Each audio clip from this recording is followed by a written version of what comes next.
Hello, I'm Stuart. Before we start, we want to share that this video uses AI for graphics and voice, but all the information is manually researched by our team. Here in the video, we will share the details for the Delta Airlines error code ROR4014R. This error reads, "Oh no, we're sorry, but we were unable to process your request. Please try again."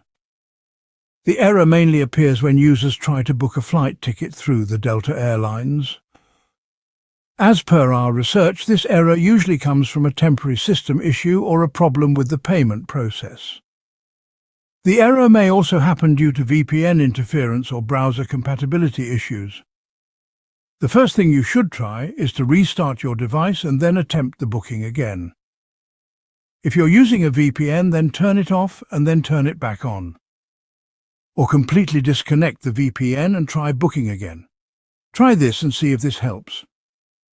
If you're using a specific browser to access the Delta website, then try switching to a different browser and see if this helps.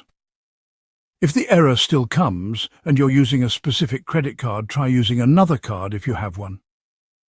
So give this a try and see if this resolves the error. If none of these fixes work, then the error is likely from Delta's end due to a server-side problem. In this case, we suggest contacting Delta Airlines support or trying to book your ticket through another service. Thanks for watching. This is all we have for the error. If this video helped, don't forget to like, share and subscribe. Have any questions or issues? Drop them in the comments below. See you in the next one.